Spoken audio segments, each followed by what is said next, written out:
Assalamualaikum dan salam sejahtera. Tahukah anda, pada tahun 2018, negara kita hanya mampu menghasilkan tiram sebanyak 30% daripada keseluruhan permintaan. Tiram mendapat permintaan yang tinggi daripada industri perhotelan dan juga restoran.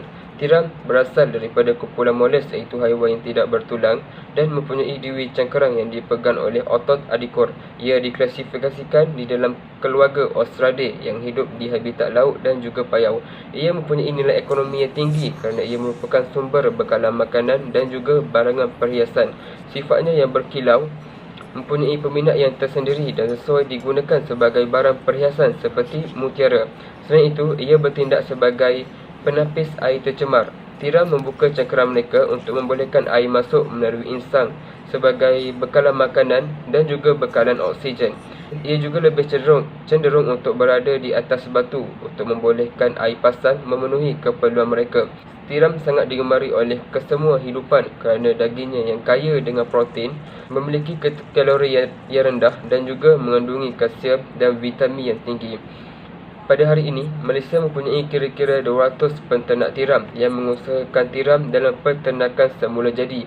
Bekalan tiram tempatan sangatlah tidak mencukupi dan ia merupakan industri yang boleh berkembang dengan sangat tinggi. Penternak tiram biasanya boleh menghasilkan kira-kira 5,000 hingga 10,000 ringgit pendapatan sekiranya mereka mampu menghasilkan 10,000 keping tiram.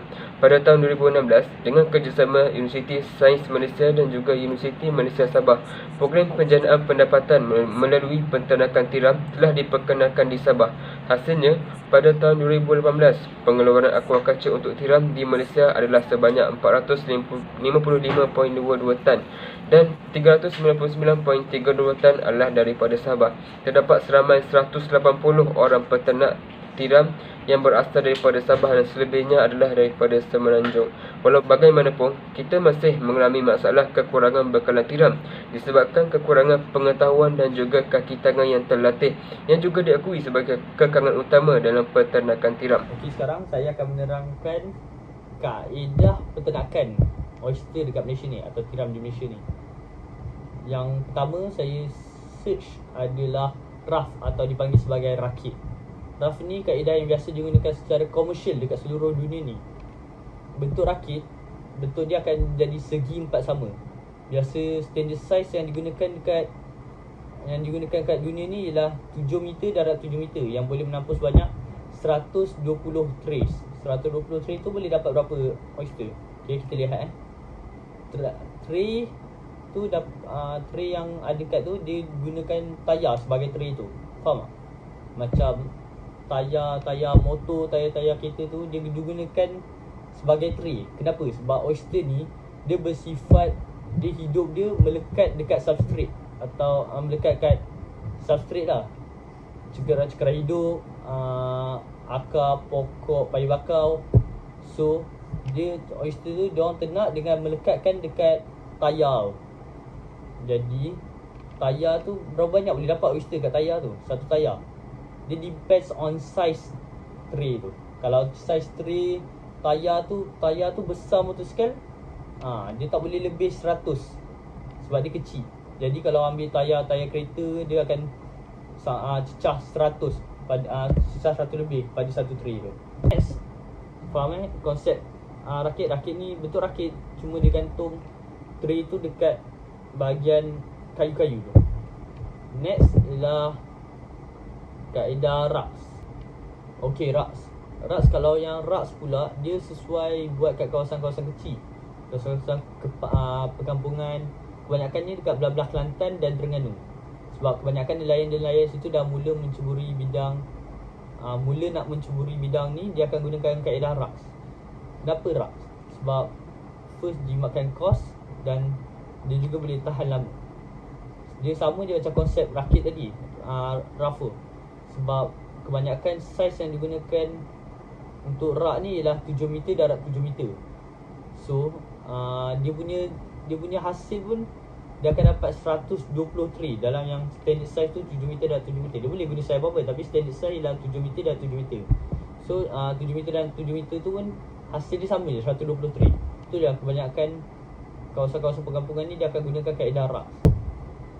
Okay, next saya akan berikan kepada Zul Kifli Karman untuk menerangkan tentang long life system.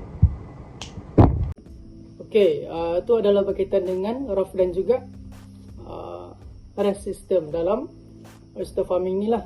Okey, jadi sekarang ni saya akan teruskan lagi dengan satu lagi sistem, iaitu long line system. So apa tu long line system?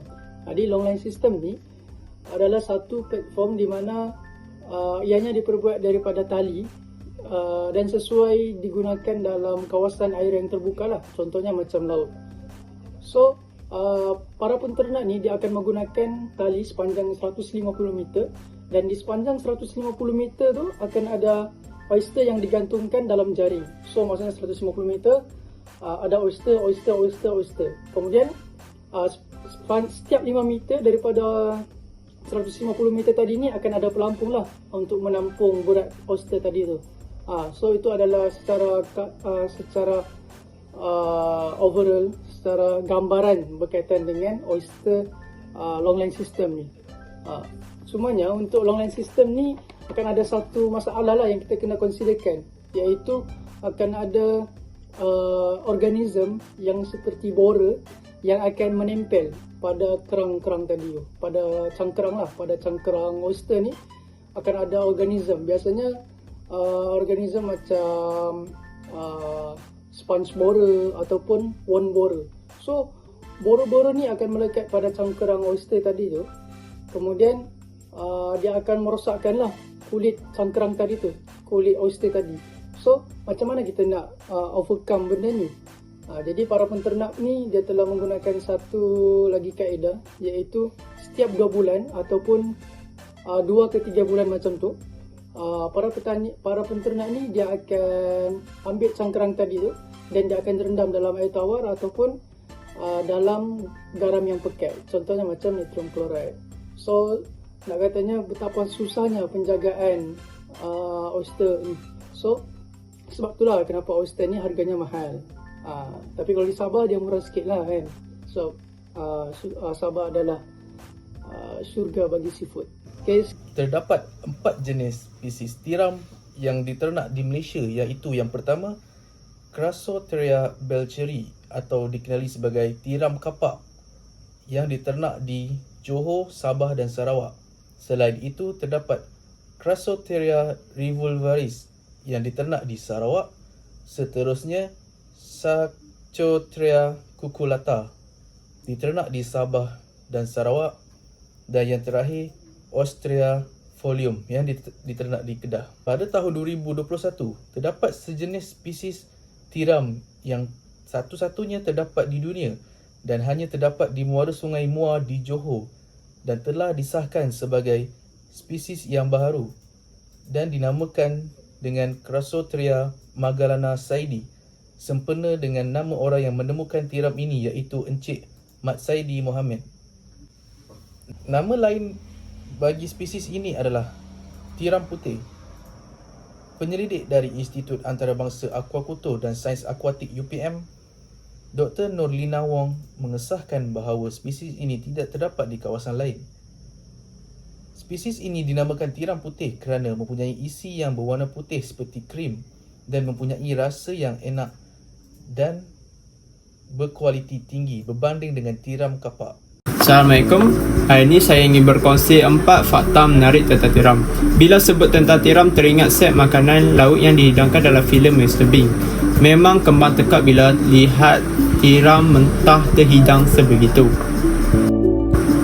Saya percaya bahawa ramai di kalangan penonton pernah makan tiram mentah kerana kini yang menjadi trend dan kegilaan ramai tanpa mengira umur dan status. Faktor yang pertama ialah tiram mengandungi vitamin termasuk kalsium, magnesium, protein dan zinc. Tegasnya di sini bahawa tiram mentah boleh menyebabkan keracunan makanan kerana mengandungi bakteria Vibrio parahemolyticus. Fakta yang kedua ialah tiram boleh menukar jantina. Semua tiram memulakan hidup sebagai jantan, tetapi kebanyakannya akan berubah secara kekal kepada betina selepas kira-kira setahun. Organ pembiakan mereka menghasilkan kedua-dua sperma dan telur. Oleh itu, tiram boleh kemungkinan mensenyawakan telurnya sendiri. Seterusnya, fakta yang ketiga ialah tiram boleh menapis 1.3 galen air per jam. Tiram menapis air melalui insangnya dan memakan plankton. Tiram boleh menghasilkan keseimbangan ekosistem marine dengan mengurangkan lebihan alga dan sedimen yang menyebabkan hipoksia, dan oksigen terlarut yang rendah boleh menyebabkan hidupan marine mati. Akhir sekali, mutiara bukan sahaja berasal daripada tiram. Semua tiram mampu menghasilkan mutiara, tetapi bukan mutiara yang berkilat dan cantik, malah kebanyakannya mutiara dituai daripada jenis tiram yang tidak boleh dimakan. Mutiara asli amat susah dijumpai dan selalunya wujud dalam bentuk yang tidak bulat.